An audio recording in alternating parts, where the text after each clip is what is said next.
Ada kata lain, sok kaya lah ya, sok dermawan, sok pintar. Nah, tapi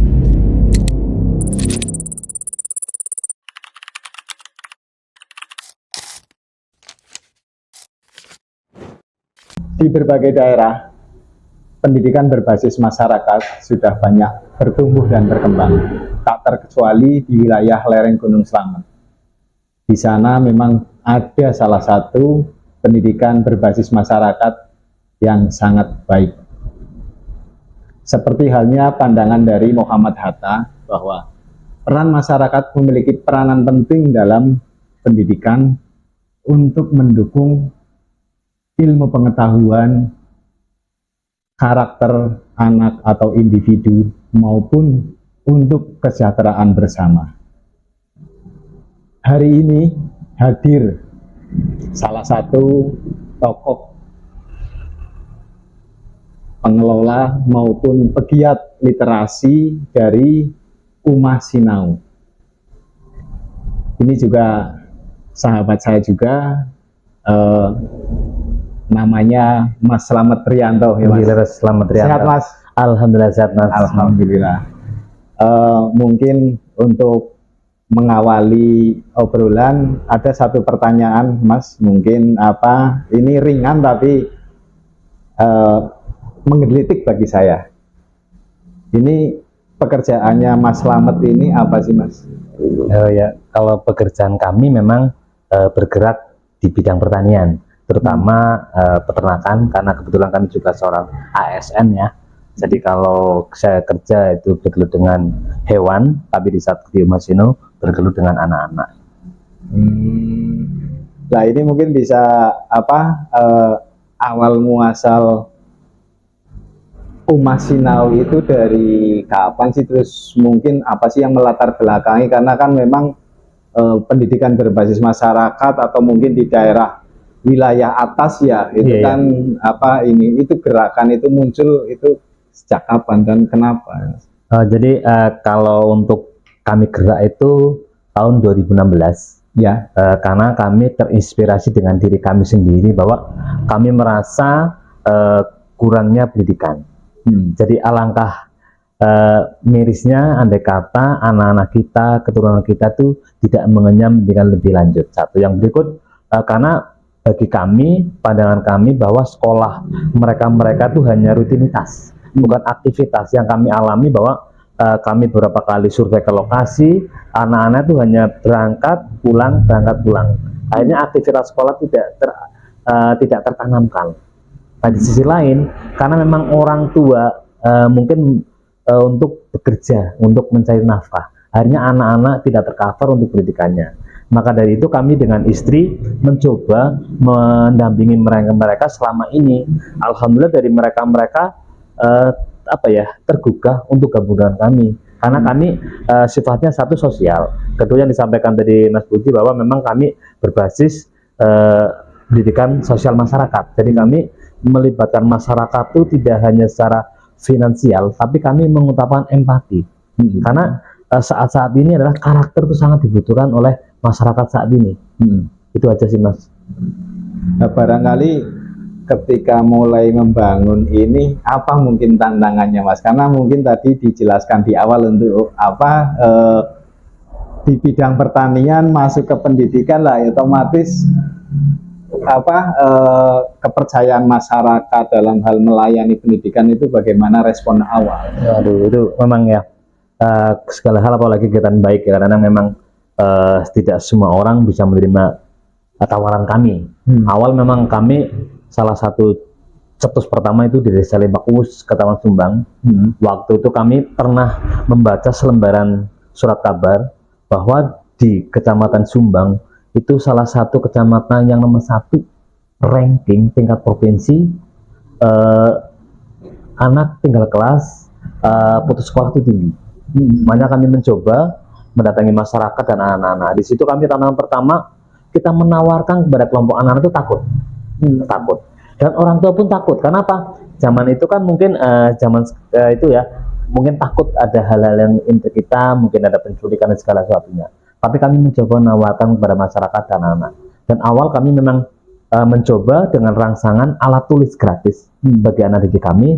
Waktu itu pertama anak 15, weekend pertama, 15, weekend kedua, ternyata mereka tertarik.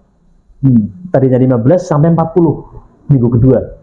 Nah, bagi teman-teman kami, karena kami membutuhkan modal, mau nggak mau ya kita harus mencarikan modal supaya anak-anak tercover dengan alat tulis. Nah, memang tidak serta-merta saat itu masyarakat tuh mencemooh. Ya. Ada kata lain sok kaya lah ya, sok dermawan, sok pintar. Nah, tapi bagi kami adalah itu sebagai cambuk. Dan bagi kami itu sudah aminin saja. Siapa tuh dengan ucapan beliau-beliau, mereka tuh adalah mendoakan kami yang baik. Positif thinking aja lah bagi kami, karena kami juga kegiatan sosial ini kami bergerak bukan karena tendensi apapun. Kami juga tidak punya orientasi untuk profit. Kami yang penting bisa berbagi semampu kami. Contoh, mampu kami adalah waktu, mampu kami adalah tenaga dan pikiran. Untuk finansial adalah alam nanti yang akan membantu seperti itu. Nah, untuk awal ini memang di Limpa Kuwus titiknya. Iya, betul, di Limpa Kuwus. Nah, untuk awal ini untuk tempat atau ruang untuk proses aktivitas belajar mengajarnya di mana ini? Waktu itu kami juga di rumah orang, yaitu rumah kosong, ditawari oleh masyarakat. Kebetulan anaknya ikut kegiatan kami, jadi ditawarkan. Dan di sisi lain, ternyata responnya luar biasa di Desa Limpa Kuwus. Waktu itu awal 1 titik sampai 6 titik di Desa Limpa Kuwus. Itu berjalan kurang lebih 3 tahun. Nah, seiringnya waktu tertabraklah dengan adanya pandemi. Nah, pandemi itulah masyarakat sudah tidak boleh kumpul dan segala sesuatu, hanya lambat laun sudah bubar atau mungkin punahlah kegiatan seperti kami. Nah, itu pas awal ini mungkin ditarik lagi ke belakang bahwa hanya selembar bacaan dari surat kabar aja, terus mekanisme pendataannya bisa mencari anak-anak ini bagaimana, Mas? Kalau kami melangkah kurang lebih 4 bulan. Jadi kami dari desa-desa secamatan Sumbang itu kami survei. Kalau sore hari kan kedua anak itu kan berkumpul di tanah lapang. Nah, kami mencoba menawarkan, ayo besok ikut les ya, mau nggak mau Pak, nggak mau, takut dan segala sesuatu. Nggak takut, nanti harus bayar nggak bayar. Justru besok kalian kalau berangkat dengan kami bisa nanti dapat buku, dapat pulpen dan segala sesuatu, rangsangannya itu di lain desa, di Limpa Kuwus. Di Limpa Kuwus itu di tempat jenengan sendiri? Bukan, kalau di tempat saya kan di Desa Kemutuklor. Jadi itu beda desa, beda kecamatan juga. Tapi di Kemutuklor juga membuka itu? Ada. Itu embrionya justru di Kemutuklor atau di desa-desa lain, di Desa Limpa Kuwus dan lain. Karena kami rasakan bahwa gini, bagi kami adalah kami kegiatan seperti ini orang rumah pun nggak tahu. Karena apa? Orang terdekat bukan kadang-kadang bukan karena memotivasi, justru bikin kita down. Satu, karena itu kan konsekuensinya tinggi, resikonya juga tinggi, apalagi bisa melibatkan dari berbagai unsur masyarakat. Nah itu, jadi kami hanya dengan istri dan anak mencoba. Nah, akhirnya setelah berjalan kurang lebih 4 tahun, baru di desa kami baru ada. Jadi biarlah alam. Jadi kalau kata lain itu semesta mendukung. Jadi semakin banyak orang mencari saya ke rumah saya, bahwa mereka sudah merindukan kegiatan. Dan ada berbagai media mencari saya. Nah itulah akhirnya saya terinspirasi, di desa saya akan dibentuk juga. Jadi embrionya di desa lain. Nah, untuk awal sendiri ini apa saja, Mas? Mungkin apa ya yang diajarkan? Karena kan tadi ketika mengawali saja anak sudah agak ragu lah, bukan betul, takut mungkin ya ragu karena ini Mas Slamet mungkin orang asing dan lain sebagainya. Betul. Belum lagi ketika tadi orang tua melihat latar belakangnya yang bukan dari pendidikan, mungkin itu juga jadi salah satu keraguan orang tua juga lah. Betul. Ketika mereka sudah masuk, artinya support, ikut bergabung untuk proses belajar mengajar ini, awal ini apa yang diajarkan? Jadi kami, karena itu tadi disampaikan bahwa kemampuan kami mengutamakan bahwa karakter, dengan catatan bahwa kita orang Jawa, bagaimana sih anak-anak bisa menghormati orang tua dengan bahasa kaum Inggris. Atau yang kedua, Kenapa sih anak-anak sekarang tidak mengenal apa itu isi kandungan dari Alinea Pancasila? Kami itu tuh memberi dasar seperti itu. Jadi Pancasila dari 1 sampai ke 5 harus dikaji dengan mendalam biar mereka tahu. Itu awal modal kami adalah bahasa Kromonggil dengan Pancasila. Itu adalah pembentukan karakter dengan catatan bahwa anak-anak kalau sudah terbiasa Kromonggil, insya Allah sudah menghormati orang tua, menghargai orang tua. Hanya dua itu dua poin saja. Nah, untuk kebutuhan alat tulis dan lain sebagainya bagaimana? Awal kami modal dengan konsekuensi kami, ya mau nggak mau kita harus modal ya. Alhamdulillah karena rezeki lah. Di sisi lain kami mencoba tegur dengan orang-orang baik lewat medsos. Medsos itu. Jadi ternyata dari medsos itu sangat merindukan dengan kegiatan sosial. Hanya kami pun selama ini berjalan ini sudah 9 tahun kami tidak pernah mengajukan proposal untuk kegiatan. Jadi kami mengutamakan dengan lewatnya medsos. Bila orang-orang baik itu berbuat baik tidak harus tertulis. Berbuat baik ikhlas tidak harus berkoar. Jadi kami mencoba mengajak masyarakat seperti itu. Dan kami pun kepada masyarakat bila mana rumah itu ditempati kami pun tidak dengan sistem sewa atau bayar listrik pun tidak. Jadi betul-betul kami itu kolaborasi untuk kegiatan sosial. Terus kemudian ketika anak mungkin di sekolah ya reguler mereka mungkin dari jam 7 sampai maksimal jam 12 barangkali sampai jam 1 lah untuk anak sekolah dasar. Nah, ketika setelah itu mungkin aktivitas di sore hari. Sore hari. Nah, sore hari ini mereka belajar lagi ketika apakah tadi juga tidak ada kebosanan bagi anak atau mungkin ada strategi lain yang justru kegiatan yang jenengan bangun ini lebih melengkapi dibanding yang ada di aktivitas sekolah itu. Mungkin juga jadi kami pun sering menawarkan dan kami ada komitmen secara tidak langsung secara lisan kami MOU lah ya bahwa anak-anak bila belajar di tempat kami janganlah menuntut jadi prestasi. Kami di situ hanya tadi disampaikan Mas Puji bahwa sebagai pelengkap, bahwa kami mengutamakan biar fitrahnya anak-anak adalah bermain. Jangan sampai kami orang dewasa akan merampas mereka untuk bermain. Itu fitrahnya mereka. Dan kedua, bahwa bagi anak-anak adalah harus belajar yang penuh dengan variatif. Jadi ini kata kalau sudah di sekolah sudah secara akademis, kenapa di tempat kami akademis? Kami pun tidak akan seperti itu. Jadi kami sering menawarkan kepada mereka, kita mau belajar apa nih? Matematika ternyata ada yang bosan. IPA bosan misal, bahasa Indonesia bosan. Dah, aduh kita main aja misal. Ya kita main.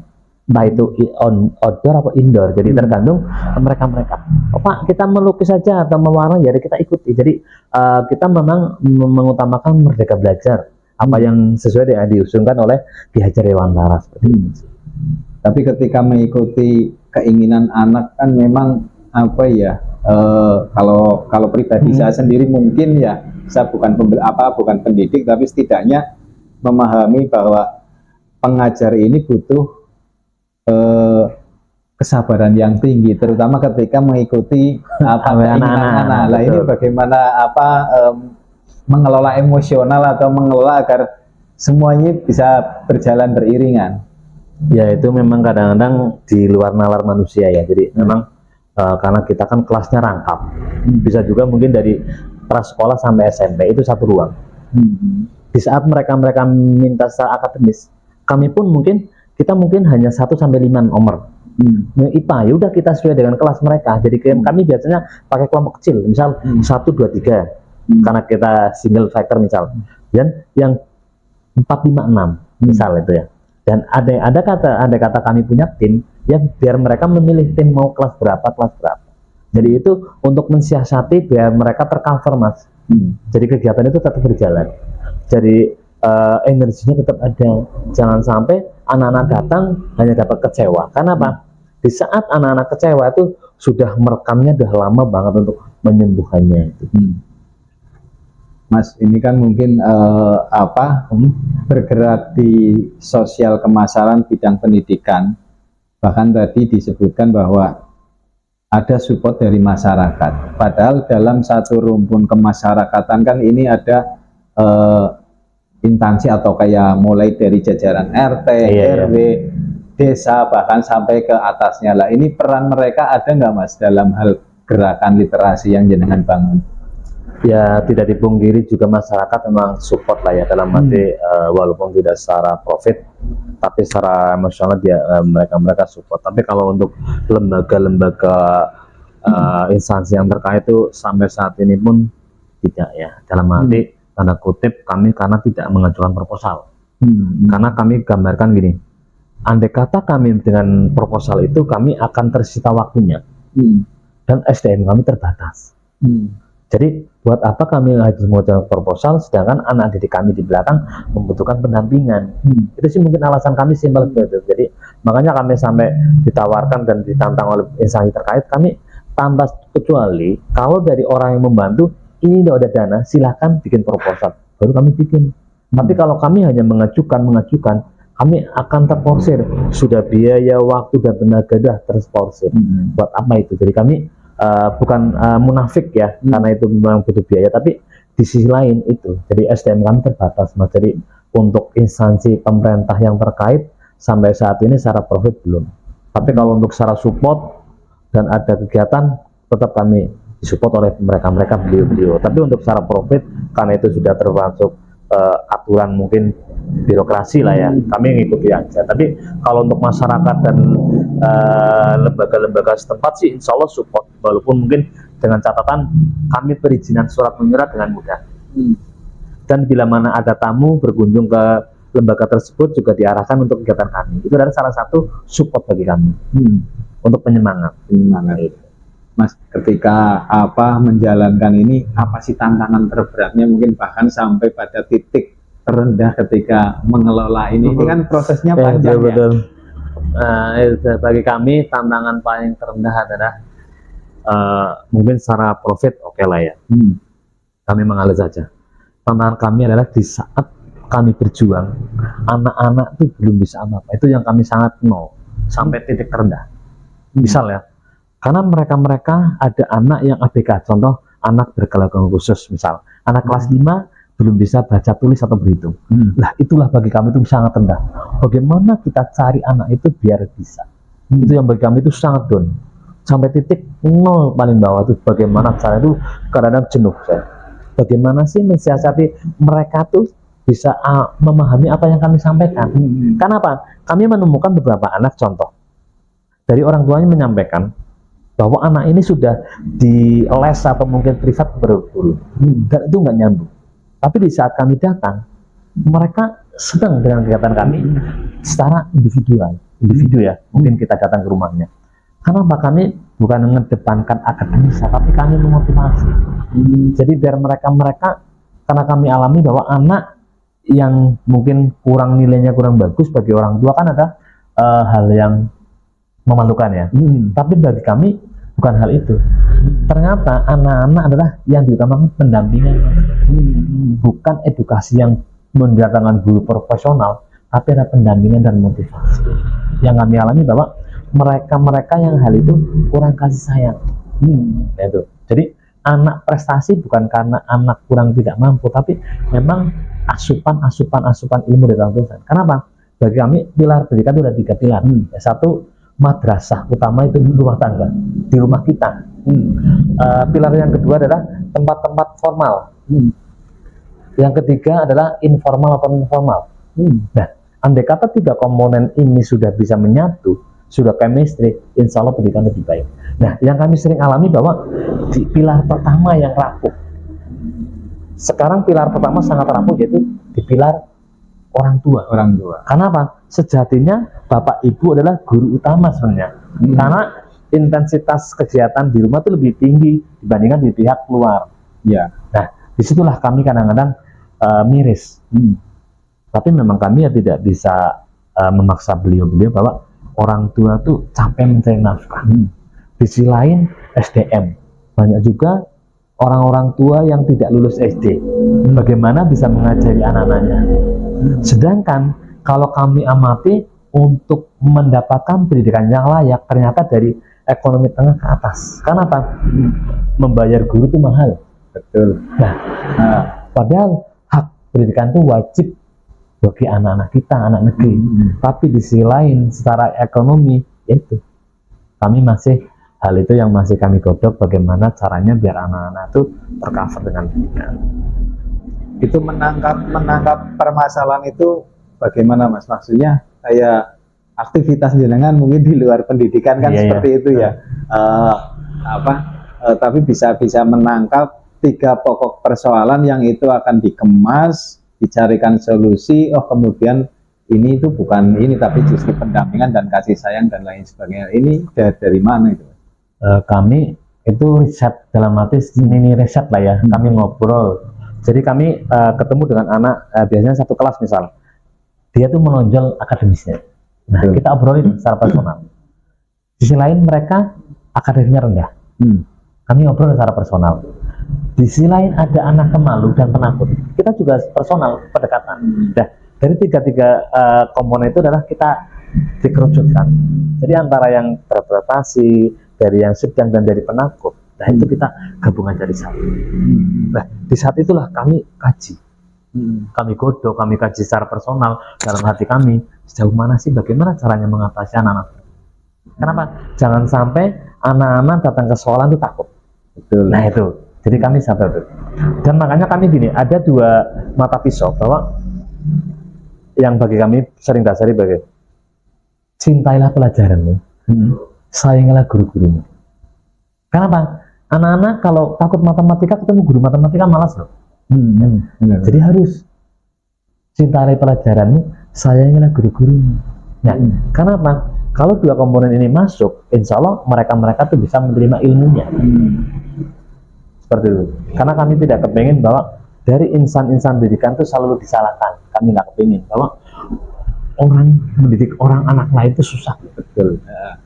Makanya kami berharap bahwa orang tua itu jangan sampai menyalahkan pihak sekolah. Karena sebenarnya sekolah itu hanya sekedar memfasilitasi loh.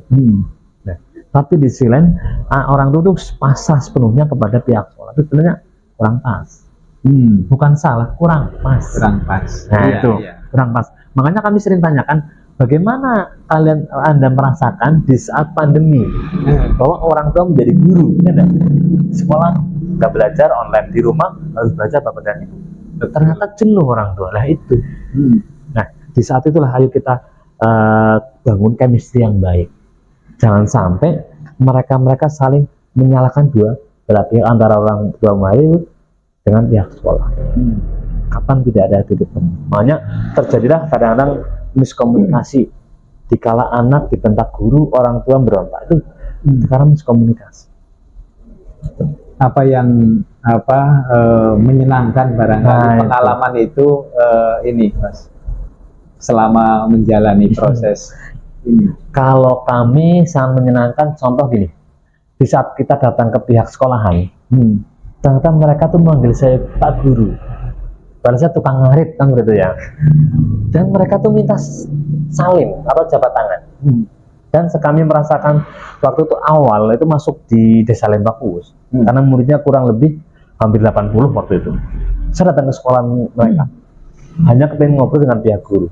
Ternyata mereka tuh menyapa kami semua. Nah, dari pihak guru kan menanyakan, emang siapa mereka? Emang siapa kamu kan gitu? Akhirnya kami ceritakan. Ternyata tradisi untuk saling jabat tangan antara murid dengan guru tidak diterapkan. Nah itu. Nah makanya itulah tingkat-tingkat karakter mulai luluh. Nah seperti itu. Jadi kami untuk mensiasati biar mereka anak-anak mencintai guru, yaitu bila mana ketemu guru yang minimal menyapa atau jabat tangan. Berarti kalau dari tahun 2016 sampai sekarang berapa? 9 tahun. 9 tahun. Nah, dalam 9 tahun ini berarti sudah dari awal itu tadi hanya fokus ke 2 pembelajaran karakter ya. Iya. Ini ada silabus atau mungkin kurikulum yang dibentuk di rumah Sinau ini, Mas? Ada juga, kita ada timnya waktu itu, silabus dan kurikulumnya juga kita ada. Jadi memang kami kurikulum utamanya memang Merdeka Belajar ya. Dan saat itulah mereka karena apa? Kami sendiri untuk hal-hal itu tidak begitu paham. Dari tim itu pun relawan, dari beberapa guru yang mau gabung itulah bikin silabus atau mungkin kurikulumnya. Tapi di saat itu kurikulum yang kami terapkan itu tidak berjalan lama, karena ada sedikit bertentangan dengan pihak sekolah yang resmi. Kenapa? Karena kami merasakan bahwa mereka belajar tidak pakai alur, ya kan? Kenapa? Kecenderungan, ya maaf aja, kecenderungan tenaga pendidik sekarang adalah memerintahkan, tidak mengajak. Contoh, anak-anak kerjakan halaman ini sekian, tapi kalau bagi kami, ayo kita kerjakan dari soal ini, kita bikin alur. Contoh, bikin rumus matematika. Kami tidak cari hasilnya, tapi kami cari alurnya. Jadi misalkan 1 sekian-sekian ketemunya sekian, tapi tidak hasilnya, tapi kami cari bagaimana prosesnya. Ya. Nah itu yang kadang-kadang kami tentang oleh pihak sekolah. Makanya sampai saat ini pun saya sering dibenci sama pihak guru, karena bukan kami untuk biar mereka bersilang pendapat, bukan, tapi kami memang pakai alur itu supaya apa? Biar anak itu paham. Ternyata yang begitu diterapkan di sekolah, Pak, Bu, kemarin di rumah hasilnya seperti ini, walaupun hasilnya sama. Itu satu. Yang kedua, dari pihak sekolah itu yang kami miris kadang-kadang belum banyak berkontribusi kegiatan kami, karena alasan satu mungkin ya capek, ya ada waktu udah wajar, kami nggak maksa. Tapi di sini alangkah baiknya andai kata insan-insan pendidikan itu ikut bantu kami, itu luar biasa. Cuman memang kami memang tidak bisa mengawal karena nggak ada profit, nggak ada bayaran, nggak ada gaji. Ya udah kita ngalir aja. Alhamdulillah. Jadi yang tadi ditanyakan Mas Puji bahwa apa yang paling bahagia bagi kami adalah di saat anak didik dulu dari kelas 4 atau 5, 6 sekarang sudah menjadi SMA dan lebih, itu menjadi relawan. Itu yang bagi kami bahagia, bahwa itulah seleksi alam. Dan itu empati, bukan ajakan. Mereka mengajukan diri. Salah satu beberapa tempat adalah yaitu rumahnya yang dulunya murid, sekarang rumahnya ditempati untuk kegiatan Masinau. Mereka jadi penanggung jawab juga menjadi relawan. Itu yang bagi kami, Mas, yang paling bahagia seperti itu. Berarti dari awal mungkin membangun dengan istri, kemudian membuat titik-titik ruang belajar taluha seperti itu ya. Nah itu juga dari warga dulu. Iya, warga. Relawannya. Relawan. Sampai akhirnya mereka yang belajar ikut menjadi relawan. Betul. Itu yang jadi kepuasan kami sendiri. Dan memang ini semua non profit. Artinya memang ada kesadaran atau empati yang mungkin dia punya pengalaman ketika ikut proses belajar, terus ada gairah untuk juga punya rasa yang sama untuk ikut memberikan wawasan itu ya, pendidikan karakter seperti itu. Jadi memang kami sendiri tidak tahu apa mereka yang gambarkan bahwa bisa gabung dengan kami. Karena kami pernah salah satu titik itu anak 8, ya itu datang ke rumah, itu menawarkan diri. Kenapa kamu sudah berjalan? Kan saya sudah sekolah Pak, sudah SMA. Pak selamat aja bisa dan mampu, kenapa saya tidak? Itu yang bikin kami nangis. Itu paling bahagia. Itu yang bikin bahagia bagi kami. Dan sampai saat ini pun masih. Contoh saat ini saya bawa dari 2 tim relawan itu pun sama. Mereka dulu ikut kami dan sekarang jadi relawan. Ya, itu salah satu titik di Limakuwus. Ada lagi titik di Gatatapa, itu juga dulu anak SD, sekarang udah SMA, di rumahnya juga untuk kegiatan yang sama dan menjadi relawan. Kalau sekarang berarti tersebar di berapa desa, Mas? Kita ada 5 titik. 5 titik di beberapa ada di 4 desa, 2 kecamatan. Berarti Kemutuklor, Batu Raden, Limakuwus, Sumbang, Gandatapa ada 2. Gandatapa 2, terus 1 di Purbalingga. Purbalingga. Purbalingga itu di daerah mana? Cendana, Kutasari. Itu desa paling ujung perbatasan dengan hutan Damai. Nah ini rencananya mau dikembangkan lagi atau gimana, Mas? Kalau kami kegiatan sosial memang kami punya rencana, tapi bagi kami satu tidak punya target, tidak terobsesi. Karena apa? ada beberapa titik. Kemarin ada salah satu desa yang satu desa Kecamatan Maturaden itu lagi minta. Kemarin juga kita sudah survei, kita sudah membuat tim relawan, dan itu sudah tinggal eksekusi. Satu. Yang kedua, di desa Banjarsari Kulon, Kecamatan Sumbang, itu sama. Kami sudah beberapa kali kegiatan, sudah survei, dan sudah ada tim, tinggal eksekusi aja. Jadi kami menunggu dari relawan desa setempat untuk siap kapan eksekusi atau siap action.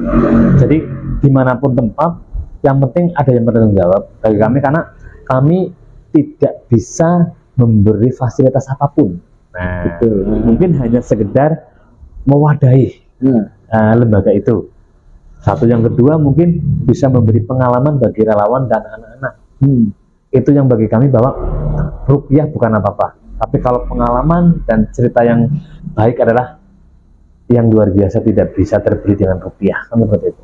Tapi sampai saat ini sasarannya masih usia sekolah dasar atau SMP, sekolah dasar dan SMP. Karena kalau sudah SMA, kami berharap karena sudah dewasa, kami bentuk jadi relawan.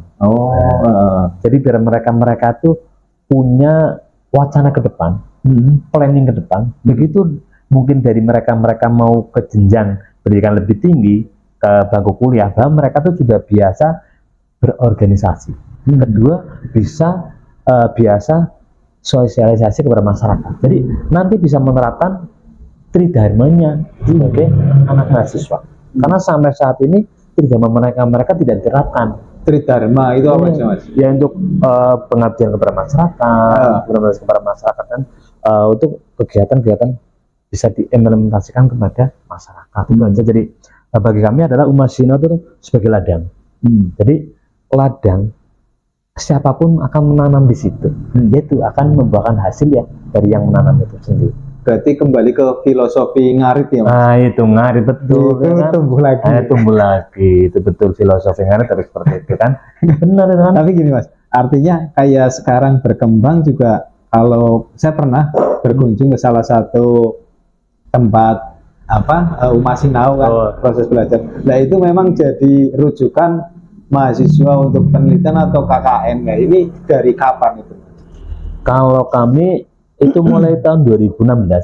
Jadi begitu kami buka medsos, mereka langsung follow, ngobrol-ngobrol lewat medsos. Dan secara tertulis kami pun tidak pernah MOU. Jadi kita hanya lewat ngobrol medsos, nanti kita ngobrol lewat offline ya, kita nah seperti itu dah. Disitulah mereka bukan karena untuk KKN-nya, tapi untuk pengabdiannya. Nah, jadi mungkin tingkat komunitas kampus atau mungkin eksternalnya kita juga ngerti. Yang penting disitulah komunitas. Dan dari berbagai kampus maupun mahasiswa pun individu pun silakan. Karena banyak juga ada beberapa kampus, anak kampus datang itu secara personal. Mungkin untuk penelitian skripsi. Itu yang sering untuk penelitian skripsi. Yang sering diangkat adalah implementasi karakter anak. Kemarin dari beberapa universitas ya, dari IPB, ada Undip dan UNS tuh banyak kegiatan itu untuk skripsi. Ternyata mereka terangkat itu. Mereka juga memberikan materi, pengetahuan. Karena mereka kegiatan tidak hanya 1-2 hari, bisa 2-3 bulan. Mungkin hanya sekitar weekendnya, tapi selama 3-4 bulan. Bahkan ada mahasiswa asing juga. Iya. Itu dari mana, Mas? Itu dari AIRO dan AIESEC. AIRO itu adalah pertukaran mahasiswa Asia ya. Kalau AIRO pertukaran mahasiswa Eropa. Ngapain, Mas, mereka? Mereka tukar budaya dan memberikan materi sesuai dengan mereka bawa dari negaranya. Karena di situ juga ada penerjemahnya kan, pendampingannya. Jadi mungkin dari Cina ya bahasa Cina, dari Jepang ya bahasa Jepang. Dengan banyaknya tamu baik asing maupun mahasiswa, bahkan ya dulu juga anak ketika ketemu mahasiswa kan rasanya gimana, Mas? Nah, ini tentu akan membentuk sebuah rasa percaya diri. Nah, ini output itu sudah sejauh mana, Mas? Pembentukan rasa percaya diri atau karakter yang dibentuk. Kalau output memang yang bisa merasakan satu anak-anak, yang kedua orang tua. Ya. Bahwa di situ secara tidak langsung kami tidak testimoni, tapi mereka bercerita. Orang tua, terima kasih ya, baru di grup karena sudah datangan tamu, jadi anak saya pulang tuh bercerita dari ini, dari itu, mungkin dedikasi ini, yaitu mereka bercerita kebaikan. Tadinya anak mungkin malu, hari sekarang dia pemberani. Satu yang kedua, mungkin dia anak penakut, jadi tidak takut. Karena banyak sekali orang-orang yang di situ ya, interaksinya berbeda-beda, otomatis semakin ini ya. Untuk yang sekarang lagi fokus apa ini, Mas? Kalau sekarang memang fokusnya karena satu menjelang milad ya, jadi kita rencana nanti bulan Agustus kita milad ke berapa? Insya Allah milad ke 9 tahun pas bulan Agustus nanti. Memang temponya jatuh tempo tanggal 28 Agustus. Cuman kita ambilnya weekend, malam minggu biar tidak mengganggu anak-anak. Jadi kami lagi mempersiapkan biar mereka anak-anak bisa tampil di panggung. Satu, kedua kita juga akan open donasi bagi donatur-donatur untuk kegiatan itu ya. Satu yang berikut, biar kita mempersiapkan diri itu tidak hanya dari lingkungan, tapi kami akan melibatkan dari beberapa titik. Nanti dipertemukan untuk kegiatan yang sama di situ. Jadi mungkin acara sore sampai malam, bahkan dari pagi sampai malam kita juga nggak ngerti. Saat ini memang kami wacana dari sore sampai malam, karena acara-acara itu juga mengutamakan adalah panen raya. Dalam arti panen raya bahwa sejauh mana sih 1 tahun ini anak-anak punya bakat. Berarti rangkaiannya banyak ini, insya Allah banyak. Jadi nanti pun dari contoh relawan-relawan kami yang akan bergerak, relawan untuk bergerak, misal satu kelompok ini ngisi sanggar tari misal, lengger ya, mereka mandiri semua. Itu rencana di mana, Mas? Kami rencana akan di desa Gandatapa. Di Gandatapa untuk rangkaian miladnya. Berarti milad ke 9. Belum lama ya? Lama. Masih kurang hanya ya. Ya kan, ini akan terus berproses. Amin, insya Allah. Nah ini setelah milad apa, Mas, mungkin yang masih jadi harapan atau hal lain, karena tadi juga disampaikan bahwa tingkat kepuasan ketika tadi ada empati atau mungkin orang yang ikut menyalurkan atau memberikan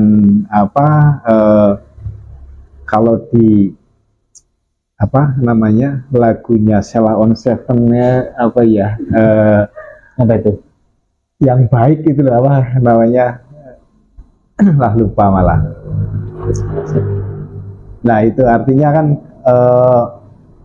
kayak sekarang ini banyak relawan atau murid yang sudah, ya bukan murid ya, namanya rekan-rekan lah ya. Rekan-rekan ya. Nah itu udah mulai jadi tim relawan. Nah ini ke depan kan bisa semakin berkembang sesuai cita-cita apa yang diharapkan oleh Mas Slamet sendiri. Nah ini ke depannya juga akan seperti itu atau bagaimana? Jadi kalau kami memang cita-cita satu, kepengen punya lembaga resmi yang legalitas. Satu, yang kedua, bahwa kami betul-betul kepengen wadah yang formal, biar kami bisa mewadahi anak-anak yang betul-betul membutuhkan pendampingan. Kami memang itulah hanya mimpi, tapi kita juga nggak ngerti bahwa kami kepengen betul-betul punya lembaga yang resmi dan legalitasnya ada.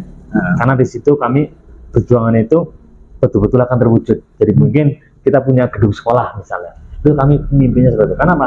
Kami punya teman, salah satu di Purbalingga tuh perjuangan tuh selama 16 tahun baru punya lembaga. Makanya saya 9 tahun udah belum apa-apa kan, betul. Jadi memang proses itulah bagi kami lagi godok, sejauh mana sih akan mendatangkan orang-orang yang empati tinggi, orang-orang yang punya satu misi, satu visi. Karena kami ada bagi kami gini, ada beberapa nilai atau poin bahwa kuatkan niat awal, itu yang kedua. Yang kedua, ikhlas dalam tindakan. Yang ketiga ada frekuensi. Kenapa? Kita untuk menyatukan frekuensi, kalau satu frekuensi saya baru bilang A, orangnya paham. Tapi kalau tidak satu frekuensi, saya ngomong A sampai Z, mereka tuh nggak paham. Itu jadi itulah frekuensi itu gampang-gampang angel itulah, sinyalnya itulah. Itu aja mimpi kami adalah kepengen punya lembaga resmi yang legalitas dan formal. Berarti belum dibentuk yayasan ini, apa arahnya nantinya ke sana? Arahnya ke sana. Kalau saat ini sih kami memang sudah punya yayasan. Itu tahun 2021. Itu sudah punya yayasan. Tapi yayasan itu kami hanya sekedar untuk payung hukum. Dan selama ini yayasan itu belum pernah untuk open donasi. Jadi kami hanya menjaga bahwa tidak kepingin bahwa di saat di luar mereka di luar nalar kita ada orang tidak baik, orang tidak suka dengan kami, mengakui kegiatan kami Ormas Sino Bocah. Nah, makanya kami punya badan hukum. Biar mereka di luar tuh, sudah ada badan hukum, jadi tidak bisa ikut andil di dalamnya. Kami pun pernah ada salah satu desa itu ada namanya Ormas Sino Bocah. Kebetulan beliau tuh guru dan logonya sama, nama sama, kami datangi. Karena kan bikin les itu bukan gratis, profit. Nah, bagi kami kan itu sosial. Makanya kami datangi, ajak kolaborasi. Kalau mau ya silakan, tapi dengan catatan kalau memang profit kami nggak terima. Kalau sosial aja kita bareng, artinya ganti nama, silakan. Kan itu sudah berdasarkan hukum, kita sudah bawakan surat-suratnya, ini surat hukumnya. Jadi biar kita tidak disalahgunakan orang. Itu aja. Jadi yayasan alhamdulillah kita sudah ada, cuma yayasan kami saat ini belum untuk mencari profit. Jadi saat ini kami masih vakum untuk itu. Kami lagi menjajaki kekuatan kami sejauh mana sih untuk kegiatan sosial ini. Walaupun energinya kadang-kadang terkuras sampai mungkin 1% ya, tapi kami tetap berjalan. Apa ini Mas motivasinya agar tetap terjaga seperti itu? Motivasi saya begini, bahwa selama masih ada dunia ini pasti ada dunia anak. Selama masih ada dunia anak pasti ada dunia pendidikan. Motivasi saya itu. Jadi makanya tetap meskipun apapun tantangan di depan tetap jalan. Ya. Mungkin pesan untuk orang tua apa Mas? Gini aja, orang tua sebagai orang tua yang baik ya Bapak Ibu. Jadi gini, jagalah anak-anak kita jangan sampai krisis identitas. Ya, satu. Yang berikut, jadilah orang tua yang baik. Karena apa? Saat ini banyak orang sukses menjadi suami, banyak sukses menjadi seorang istri, tapi belum bisa menjadi seorang bapak atau ibu yang baik. Gitu. Itu salah satu pesannya. Sudah siapkah jadi orang tua? Terima kasih. Puji Purwanto. Banyak sih dari saya yang nggak bisa public speaking jadi bisa, terus juga mengajarkan banyak hal yang positif terutama di bidang masyarakat. Menulis, terus belajar mewarnai, mengasihkan ya, soalnya banyak teman-teman terus bisa bertanya-tanya